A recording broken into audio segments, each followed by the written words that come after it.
filosofi Honai.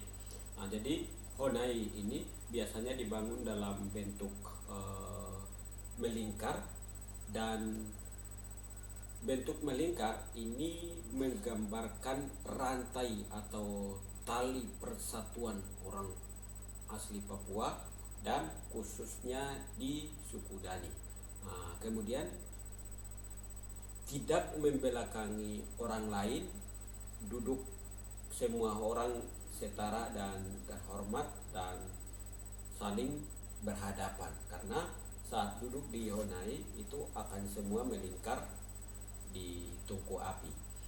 Kemudian satu pintu itu menurut orang lain pintunya ukuran tidak lebar, tidak terlalu tinggi dan sempit.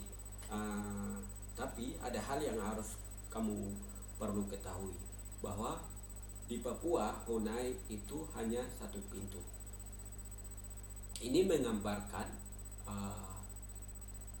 tidak ada informasi yang masuk melalui pintu yang banyak atau jalur yang banyak. Jadi semua informasi diarahkan di satu jalur, termasuk orang yang masuk keluar. Dan itu juga menunjukkan cara pandang orang Papua terhadap masa depan atau fokus terhadap sesuatu yang dituju. Kemudian ada hal lain, yaitu 4 pilar.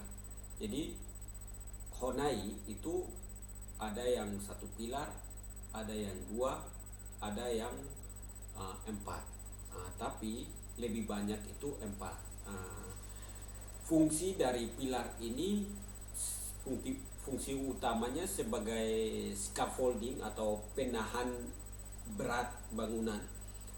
Tapi nilai-nilai yang hidup yang dipahami oleh orang Papua terhadap 4 pilar ini adalah menggambarkan manusia itu memiliki kaki tangan atau 4 yang bisa menggerakkan orang untuk bisa melakukan sesuatu dan menghidupkan keberlangsungan hidup. Dan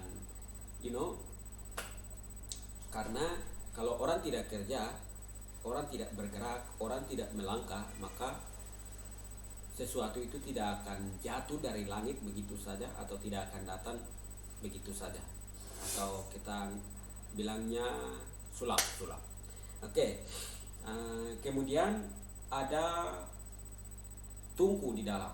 Jadi orang Papua kalau bikin Honai itu tidak pernah letakkan tungku api di dekat pintu, dekat kamar mandi, atau arah belakang atau samping kiri kanan. Tapi tungku api selalu ada di pusat Honai yang dikelilingi oleh 4 pilar tadi. Makanya nilai yang dikandung dari tungku api itu sebagai pusat kehidupan. Kenapa? Karena segala macam jenis makanan itu dikelola di tungku api. Kemudian manusia bisa bertahan hidup. Dan juga saat diskusi ilmu pengetahuan atau berbicara apa saja, itu semua orang akan melingkar memandang ke dalam tungku api itu. Kemudian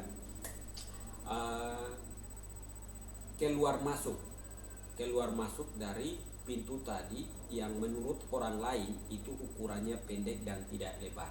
Itu sebenarnya ada sesuatu yang tersembunyi di situ yang perlu kita ketahui bersama, bahwa saat orang masuk keluar dari Honai itu akan tunduk karena ukuran pintu itu memang seperti yang orang bilang.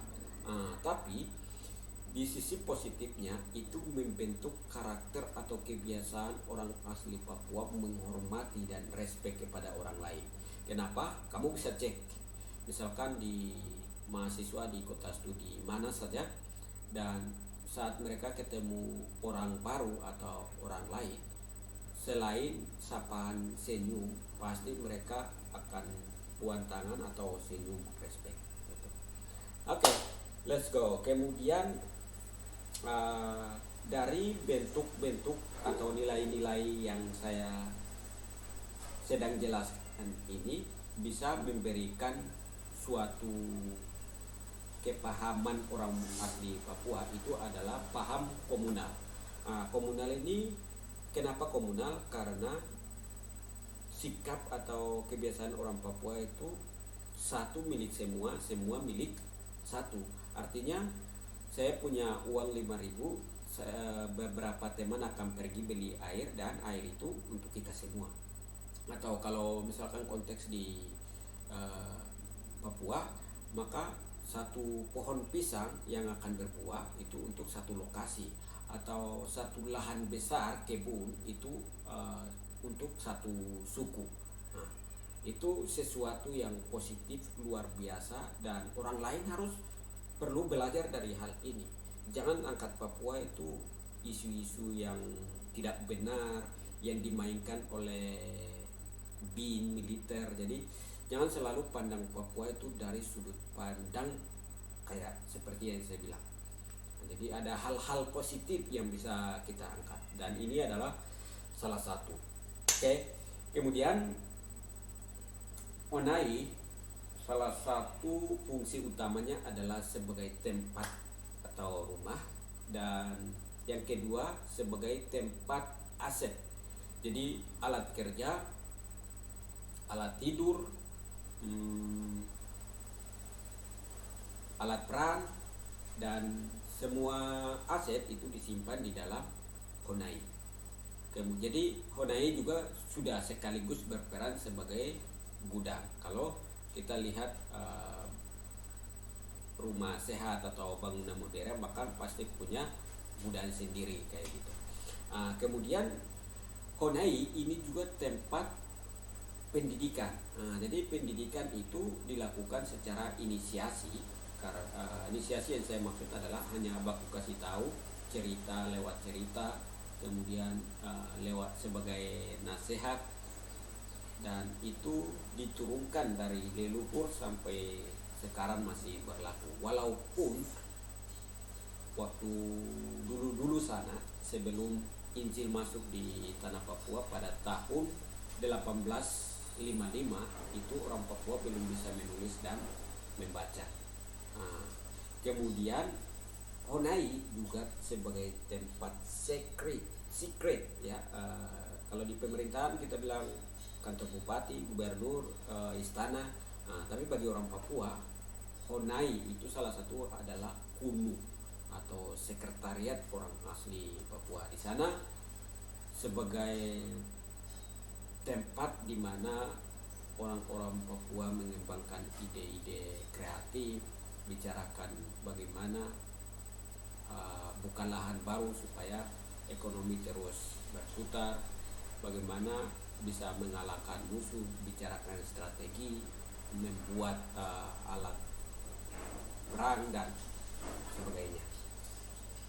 Oke, di sesi terakhir ini sebenarnya kita akan bahas kelebihan dan kekurangan, kemudian lanjutkan dengan tahap-tahap cara membuat Honai.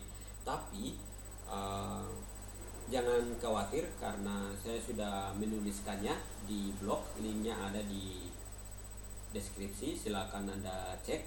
Kemudian jika ada yang mau bertanya menyangkut dengan topik hari ini, yaitu Honai atau rumah tradisional Papua, silakan share, komen, dan semoga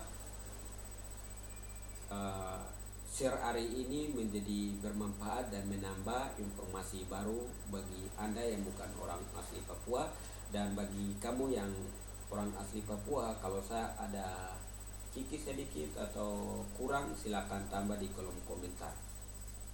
Thanks.